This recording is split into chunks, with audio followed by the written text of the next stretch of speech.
नमस्कार। वास्तुशास्त्र के एक नए एपिसोड में आप सभी लोगों का पुनः स्वागत है। आज मैं बताना चाहूँगा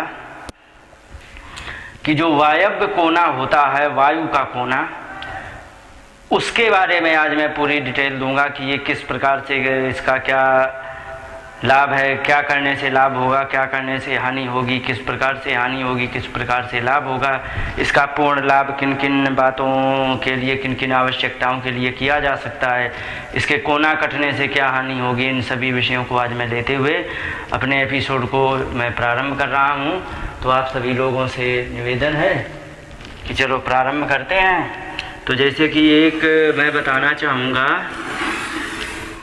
कि ये हमारा एक ज़मीन है, भूमि है, और उसमें हमें ये वायु कोना है, वायु कोना है। यहाँ पर चंद्रमा है।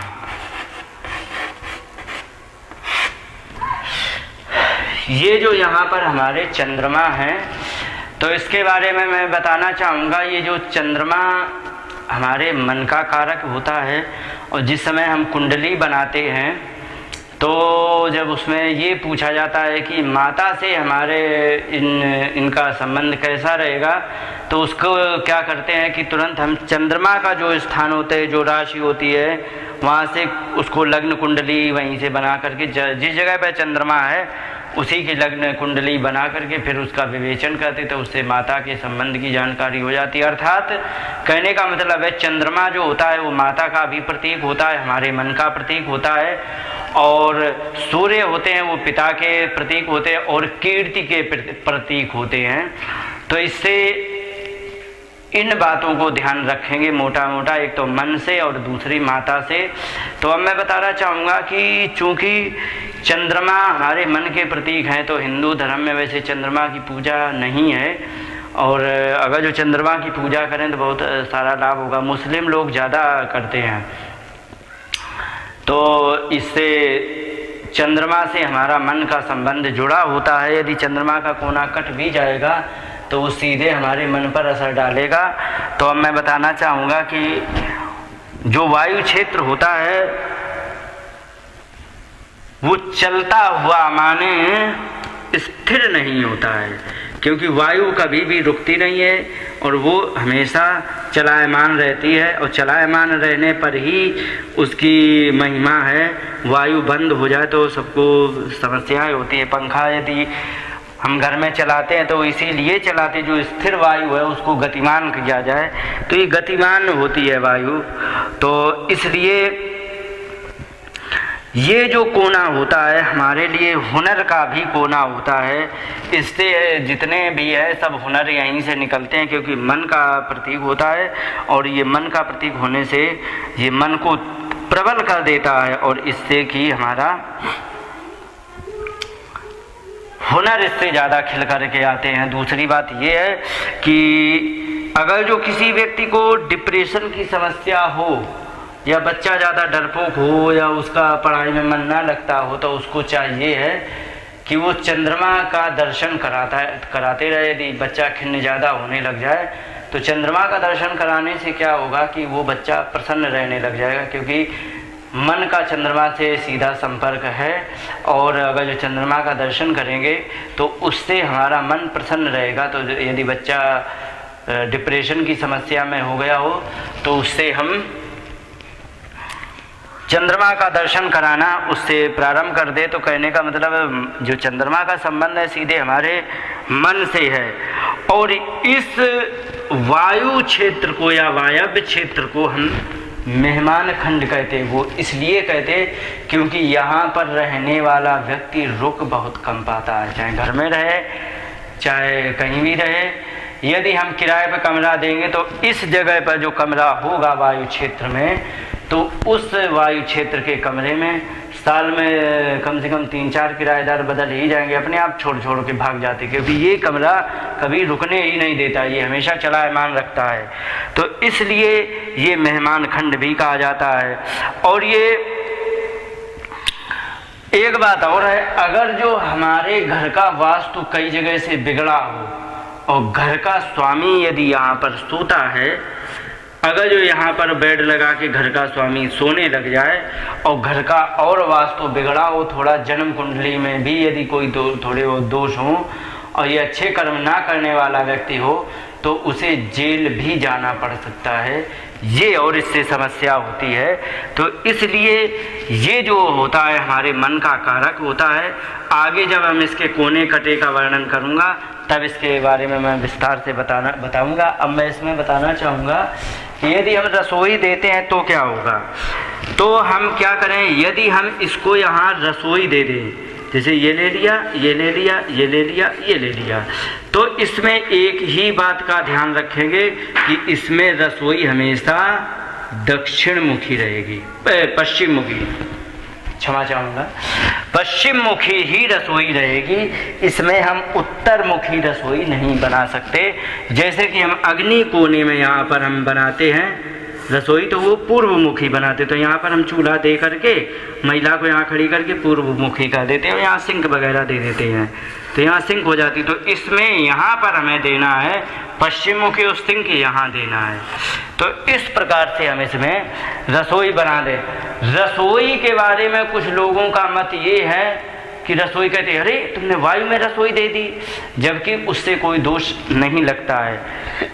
जिस समय हम ब्याह मिलाते हैं तो ब्याह मिलाने में जब ये तत्व मिलाए जाते हैं कि ये अग्नि तत्व का है या वायु तत्व का है, इसका कौन सा तत्व प्रधान है, तो जब हम ब्याह मिलाते तो लड़के का यदि वायु तत्व है और लड़की का अग्नि तत्व है तो हम एक दूसरे से मिला देते, क्योंकि ये इन दोनों में आपस में मित्रता होती है। क्योंकि वायु अग्नि जो होती है वो बिना वायु के कभी भी चल ही नहीं, उसको ऑक्सीजन की ज़रूरत पड़ती है, जिसको हम हिंदी में प्राणवायु कहते हैं, उसको ऑक्सीजन की आवश्यकता पड़ती ही है।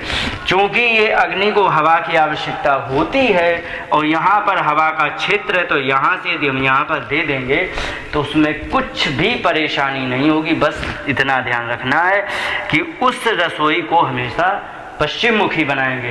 कुछ लोग क्या करेंगे कि इसी रसोई को कहेंगे अरे तुमने इसमें ये वायु में क्यों बना दिया, आप इसी वायु के कमरे में दूसरी जगह बना सकते हो। पूछा कहाँ, इसी कमरे के हम मतलब अग्नि कोने में रसोई बना सकते, इसी कमरे के अग्नि कोने में, तो इसी कमरे का अग्नि कोना ये बना उसके उनके हिसाब से, और हम यहाँ बना सकते, इससे कोई दिक्कत नहीं होगी। तो वे कहेंगे नहीं, जबकि ये बिल्कुल गलत है। क्यों है गलत, इसके बारे में बताना चाहूँगा।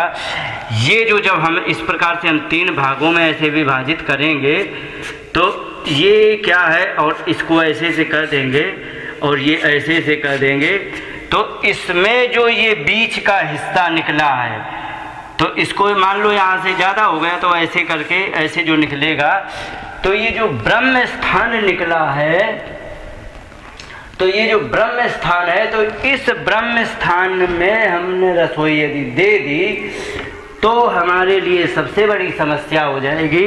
हम ब्रह्म स्थान में कभी भी रसोई नहीं दे सकते हैं। तो कहने का मतलब यहाँ पर वास्तु के आधार से कभी किसी भी कमरे का अग्नि, और जैसे पूरे घर का जो वो होता है अग्नि और वायु और ये सब होते हैं नैऋत्य, तो हम एक कमरे के में वो हम हिसाब नहीं लगा सकते, अन्यथा हमारे वास्तु का सिस्टम बिगड़ जाएगा। इसलिए हम इसमें kभी भी ऐसा बिल्कुल नहीं करेंगे। तो इसलिए हम क्या करेंगे, यदि हम यहाँ पर रसोई देते हैं तो यहाँ बड़ी आसानी से हम रसोई दे सकते हैं, इसमें हमें कोई तकलीफ नहीं होने वाली है। अब इसमें क्या है कि अग्नि से दोनों इसलिए मिल जाते हैं क्योंकि ये एक दूसरे के मित्र हैं, और मित्र होने पर मित्र के घर में हर व्यक्ति रह सकता है, उसमें कोई तकलीफ़ नहीं होती है। तो इसलिए जब मित्र के घर में हम रह सकते हैं, कोई तकलीफ़ नहीं है, तो मित्र के घर में यदि हम अग्नि को बैठा देंगे तो भी हमें कोई तकलीफ नहीं होने वाली है। इसलिए हमें ऐसा बिल्कुल नहीं करना चाहिए कि हम इस वायु कोने के अग्नि कोने में हम बना दें, ये तो सरासर गलत हो जाएगा और ये बेकार हो जाएगा। अच्छा, ये वायु के भी हिसाब से अच्छा है। ज़्यादातर वायु मैंने देखा है, हमेशा वायु, मैं तो ये कहूँगा कि लगभग 90% वायु जो चलती है तो पश्चिम से पूर्व की ओर चलती है। तो पश्चिम मान लो यहाँ है, पश्चिम है, और यहाँ से यदि वायु चली पूर्व की ओर तो उससे क्या है, हमारे वायु का डायरेक्शन ये बनेगा, ये बनेगा, ये बनेगा, ये बनेगा, ये बनेगा और ये बनेगा। अगर जो मान लीजिए यहाँ पर रसोई दे दी और भगवान ना करे दुर्भाग्यवश किसी भी कारण वायु का एक्सीडेंट होता है, दुर्घटना होती है, वो अग्नि की दुर्घटना होती है, तो उसकी सारी लौ यहाँ से हम कोई जो हम देंगे बाहर के लिए, हवा जाने के लिए जो हम देंगे, तो यहाँ से कोने से आसानी से निकल जाएगा, और यहाँ पर होगी तो भी कोने से आसानी से निकल जाएगी। यहाँ पर हम नहीं देंगे क्योंकि यहाँ से सीधे अंदर जाएगी, इसलिए यहाँ पर रसोई देने के लिए मैंने मना किया था। नैऋत्य कोने में यहाँ पर रसोई नहीं दी जा सकती, तो यहाँ से हम देंगे तो ये अंदर सीधी चली जाएगी, तो इसलिए यहाँ रसोई नहीं, यहाँ पर रसोई है, तो इससे आसानी से हवा भी निकल जाएगी। तो इस प्रकार से उसका जब डायरेक्शन होगा हवा का, तो हवा भी आसानी से निकल जाएगी, और कोई अग्निकांड होता है तो उससे भी हमें आराम से, जैसे यहाँ पर है रसोई तो फिर कोई आसानी से वो हवा, अग्नि की हवा बाहर निकल जाती। तो इससे इस प्रकार से ये हमारे लिए लाभकारी है, कोई दिक्कत भी नहीं आती है, और बड़े आसानी से हम इसको, हम यहाँ पर इसमें वायु में मैं आराम से उसमें बनाई जा सकती है, और बनाने के बाद इसमें हम दे सकते हैं और आसानी से उसमें बिना दोष के। इसमें एक बात और बता दें, यहाँ पर टॉयलेट भी दी जा सकती है, इसमें कोई दोष नहीं है। अब क्यों नहीं दोष है, ये हमारे समझ से अभी परे है, लेकिन इसमें दोष सच में ऐसा देखा गया कि इससे टॉयलेट देने से दोष नहीं, लेकिन इसके बारे में आगे बताऊंगा कि आखिर इसमें टॉयलेट में क्यों दोष नहीं है। इसके बारे में आगे सब जब पानी का विवरण आएगा तब उसमें मैं बताऊंगा। तो अभी मैं सिर्फ ये बताना चाहूँगा, अब क्या है कि अगर जो हम पानी का टैंक दे देते हैं, तो मैंने वीडियो ऐसे बना के रखी है कि हम यदि पानी का टैंक यहाँ देते हैं तो उससे हमारे घर में एकलता का योग बनता है। पानी के जैसे कि अब मैं बता दूं, एक ये है ऐसे ऐसे ऐसे और ऐसे, और मान लीजिए कि कोई घर है 3 साइड ओपन, तो जैसे कि मान लो ये ऐसे सीधे कर दिया, ये ऐसे कर दो और ये ऐसे कर दो, ये ऐसे हो गया और ये ऐसे हो गया। अब ये है यहाँ पर उसने अपना घर बना लिया। तो अब इसमें क्या होता है कि मान लीजिए कि किसी भी व्यक्ति ने यहाँ पानी का टैंक यहाँ पर बना के, यहाँ पर ऐसा पानी का टैंक बना दिया, तो क्या होगा इसके बारे में मैं बताना चाहूँगा। अगर जो हमने यहाँ पर पानी का टैंक या फिर इस कोने में ऐसे पानी का टैंक दे दिया, कैसा भी पानी, इन दोनों कोनों में यदि हमने पानी का टैंक दिया तो उसमें सबसे ज़्यादा समस्या आएगी कि हमारे शत्रु बिना वजह के बढ़ जाएंगे, पहला। दूसरा, कोर्ट के मैटर हमारे लिए बहुत ज़्यादा बन जाएंगे। जब कुछ अपराध नहीं करेंगे तो कम से कम नहीं तो कचहरी या थाने में जाकर के अपनी सफाई प्रस्तुत करनी ही पड़ेगी। ऐसा योग ये बनाता ही है। और क्या है कि ये एकलता का योग देता है। अब इसमें क्या होता है कि यह 15 साल बाद इसका वास्तु जागृत होता है। और इसमें क्या है कि मान लीजिए कि यहाँ पर कोई टॉयलेट दे दिया, टॉयलेट यहाँ पर दे दिया, अब उसकी पानी की टंकी यहाँ पर है, तो ये सारे दोष उसमें हो जाएंगे। और ये 1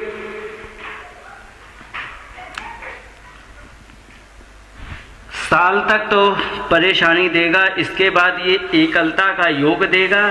दूसरी बात ये है कि इसमें यहाँ पर जो वायु क्षेत्र है तो इसमें जो ये जो दिया गया है तो ये टॉयलेट यहाँ बना दी है तो उससे कोई दिक्कत नहीं है, लेकिन जो ये टंकियाँ ये बनाई गई हैं ये दिक्कत देती हैं। अब इसके दोष के निवारण के लिए इसमें होता क्या है कि लड़कियों की शादी भी नहीं हो पाती है और ये शादी के लिए देर कर देता है। और कहीं बाई चांस अगर जो यहाँ से दरवाज़ा दे दिया, इस जगह से तो दरवाज़ा बना दिया गया, ऐसे दरवाज़ा यहाँ से दे दिया गया, ये अग्नि का दरवाज़ा हो गया, यहाँ पानी दे दिया, तो इसमें बहुत बड़ी समस्या आ जाएगी। इसमें लड़कियों की शादी नहीं होगी, जो भी घर में रहेगा वो अकेला रहेगा। दूसरी बात और बता दें कि इसमें मान लो 8 लोगों का परिवार इसमें रहने आया, धीरे धीरे क्या होगा कि इसमें 2 ही लोग रहेंगे, वो भी ऐसे लोग रहेंगे कि जो एक दूसरे से बात भी ढंग से नहीं कर रहे हैं, तो ऐसे लोग रह जाएंगे। ये एकलता का योग दे करके लड़कियों की शादी भी नहीं कराएगा और यहाँ पर सब लड़कियाँ बैठी रह जाएगी। अब इसके दोष के निवारण के लिए मैं बता दूँ तो इस दरवाजे को यहाँ से सबसे पहले तो इसका दरवाज़ा यहाँ से बंद करना चाहिए।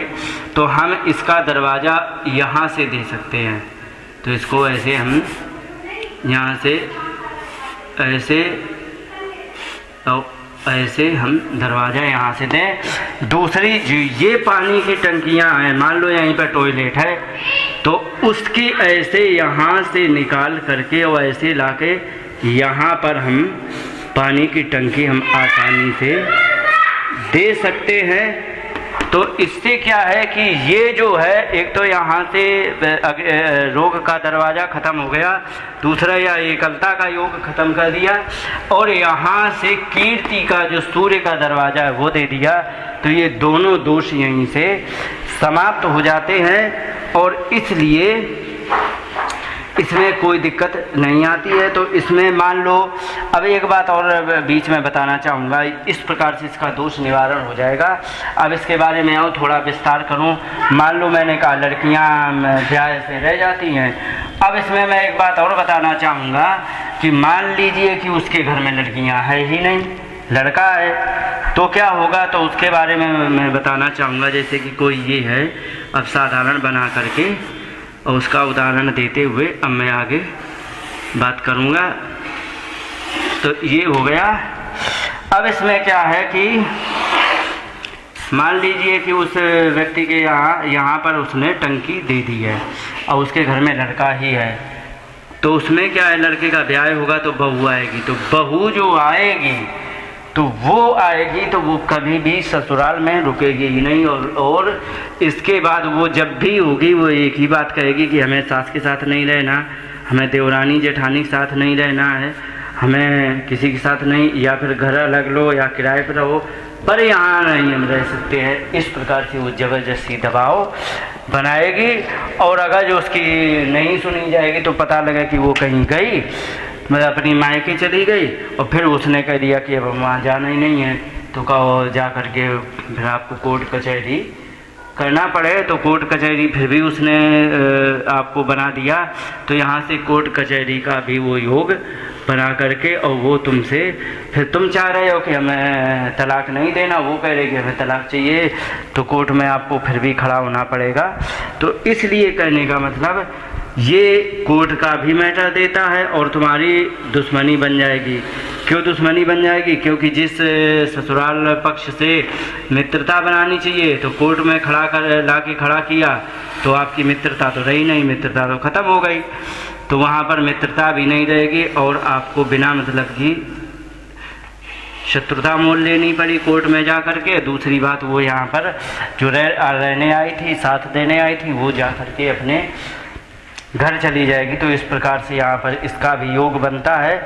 अब इसके बाद मैं बताना चाहूँगा कि अगर जो हम पानी की टंकी दें तो पानी की टंकी को हम कहीं भी दे सकते हैं। पानी की टंकी के लिए मैं बताना चाहूँगा, ऊपर जो पानी की टंकी छत पर दी जाती है उसको हम कहीं भी दे सकते हैं, यहाँ भी दे सकते हैं यहाँ भी दे सकते हैं, उत्तर में भी दे सकते हैं, यहाँ भी दे सकते हैं, यहाँ भी दे सकते हैं, यहाँ भी दे सकते, यहाँ भी दे सकते और यहाँ भी दे सकते।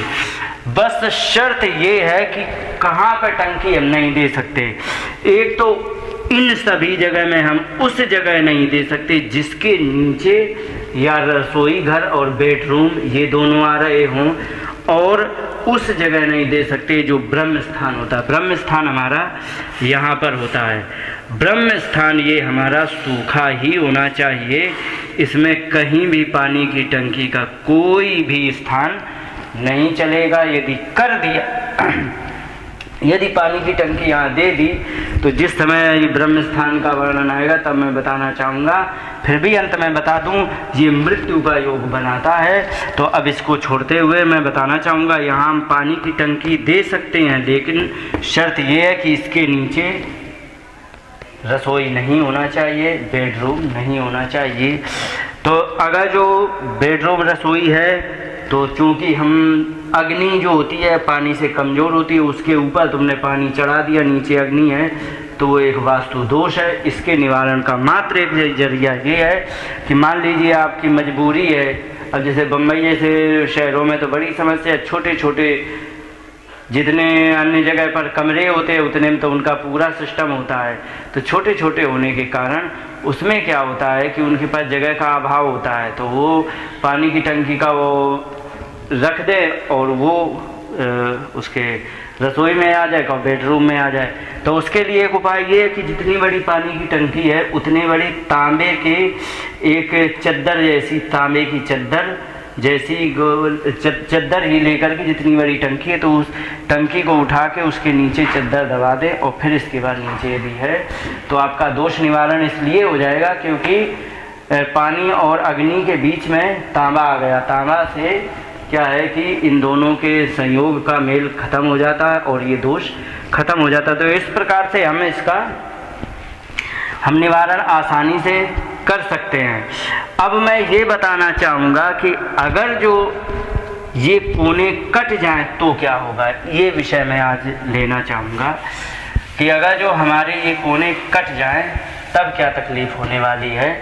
तो इसके लिए मैं बताना चाहूँगा, जैसे कि एक हमने लिया, ये ले लिया, ये ले लिया, ये ले लिया, ये ले लिया। अब मैं ये बताना चाहूँगा कि ये जो कोने कट गए तो ये क्या है कि एक तो हमारे यहाँ वायु है, वायु के साथ साथ चंद्रमा है। तो ये जो चंद्रमा से संबंध कटा अर्थात हमारे मन से संबंध कट गया। तो ये जो मन से हमारा संबंध कटा है इससे व्यक्ति डिप्रेशन में चला जाएगा। जो भी इसमें घर में रहेगा तो वो व्यक्ति डिप्रेशन में चला जाएगा, क्योंकि इसका संबंध सीधे सीधे चंद्रमा से, चंद्रमा का संबंध हमारे मन से होता है। तो डिप्रेशन एक मानसिक रोग है, इसको मानसिक रोग कहते हैं। तो ये जो मानसिक रोग है तो ये डिप्रेशन में व्यक्ति चला जाएगा। तो इसकी पूर्ति के लिए बस वही एक रास्ता रह गया है कि आप यहाँ से आप तार डालें 6.25 mm का, या फिर ऐसा तार डालें तो ये आपका पूरा यहाँ से एकदम ऐसा जाकर के आपका प्लॉट तैयार हो जाएगा। नहीं ऐसा डाल लो तो आप मतलब कम से कम तो यही है, मतलब छोटा तार डालना है इतना। जैसे मान लीजिए इसकी लंबाई ज़्यादा है तो आप ऐसे, और जैसे चौड़ाई ज़्यादा तो आप इधर भी डाल सकते हैं, ऐसे से भी डाल सकते हैं। तो ऐसे से भी डाल देंगे, जैसे चौड़ाई इधर को कम है और इधर ज़्यादा है तो आप फिर इधर डाल दें तो कम तार लगेगा, उससे कोई दिक्कत नहीं है। तो उससे क्या है कि इनसे फिर तुम्हारा पूरा यहाँ पर ये वाले एक ये कोना बनेगा, फिर ये और ये कोना, फिर यहाँ से इतना आसानी से आपका प्लॉट एक चौकोर प्लॉट तैयार हो जाएगा। इससे तुम्हारा दोष का निवारण हो जाएगा। बनाएंगे पूरे में, लेकिन क्या है कि इससे जो हमारा प्लॉट है इसको आपने एक जगह हमारी सुनिश्चित की है कि हे वास्तु पुरुष आप यहाँ पर विराजमान हो, वो जो एक्स्ट्रा जगह है उसको छोड़ दो आप, तो फिर वे अपने आप को यहाँ पर सेट कर लेंगे। फिर आप कंस्ट्रक्शन में खूब बनाते रहो, कोई फ़र्क नहीं पड़ेगा। तो इसलिए इस प्रकार से हम इससे, इस दोष से बच सकते हैं और बड़े आसानी से हम इससे। अब मैं एक बात बताना चाहूँगा कि ये जो है, जो कट गया है क्षेत्र, तो कटा तो ये इसी प्रकार से कटेगा, कटने का ऐसे ही बनेगा। अब मैं बढ़ने का बताता हूँ। बढ़ेगा दो प्रकार से।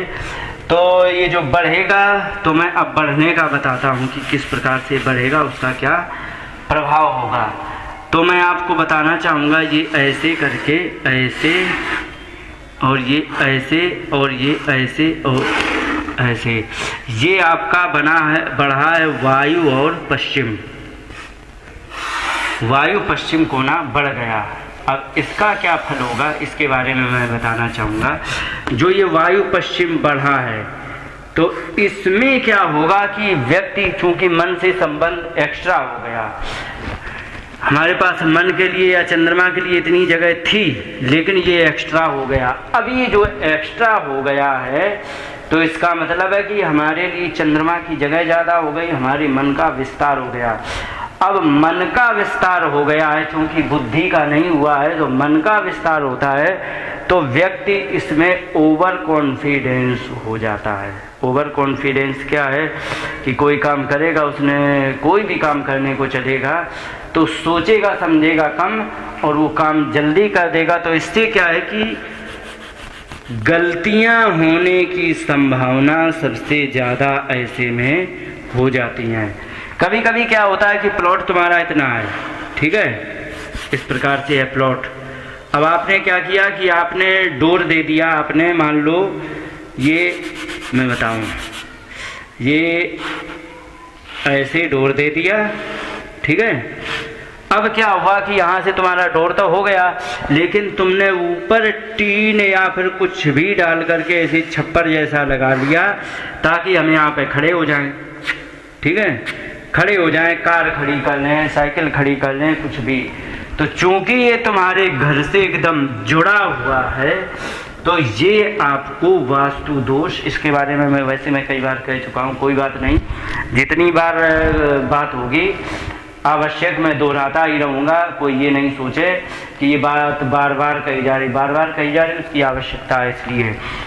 तो जमीन पर इसका कोई संबंध नहीं, भले ही दो खंभे खड़े किए लोहे के, उससे कोई दिक्कत नहीं, लेकिन ऊपर भी यदि बना दिया गया है, कोई घर के ऊपर बना देते हैं, तो सड़क है, ऊपर घर बनाया, छज्जा है, यदि छज्जा बिल्कुल बराबर पूरे घर में यदि 3 फुट लटकाया है सड़क पर, तो 3 फुट पूरा लटकेगा, तो उसमें वास्तु नहीं बिगड़ेगा।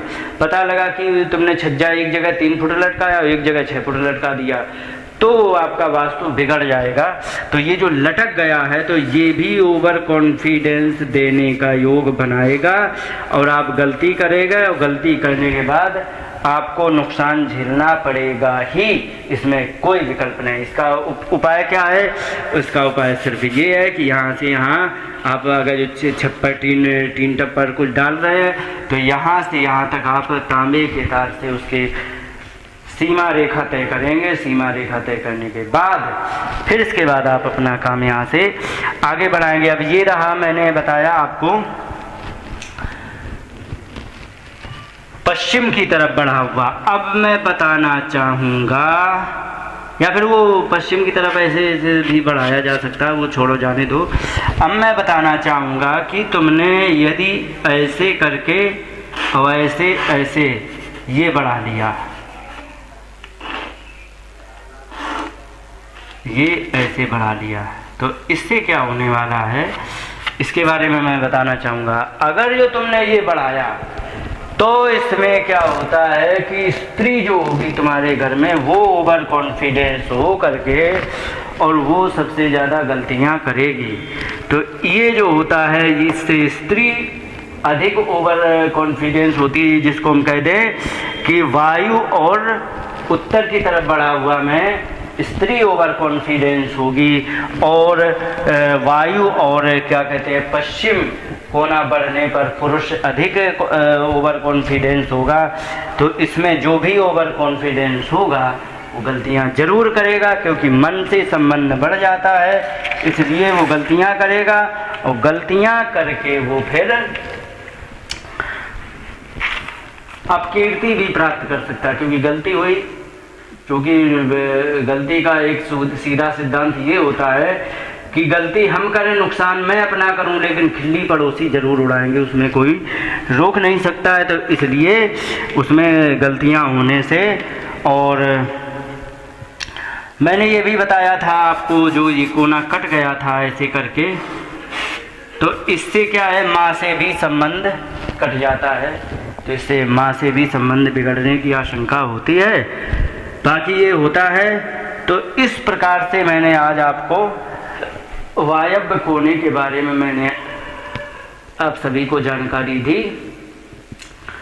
इन्हीं शब्दों के साथ बात को विराम देते हुए नमस्कार, जय हिंद। अब मैं अगला चैप्टर प्रारंभ करूंगा ब्रह्म स्थान के बारे में। तो ब्रह्म स्थान रह गया, चूँकि मैंने ईशान ले लिया है और अग्नि ले लिया है, नैऋत्य ले लिया, वायु का आज कर दिया है। अब मेरा रह गया है ब्रह्म स्थान में। तो ब्रह्म स्थान में मुझे क्या क्या करना चाहिए, इसमें क्या विशेषता है, क्या सावधानियां हैं, किसका प्रतीक है, इस सभी विषयों को लेते हुए यहाँ से अगले एपिसोड में मैं उसकी जानकारी दूंगा। इन्हीं शब्दों के साथ अपनी बात को विराम देते हुए नमस्कार, जय हिंद।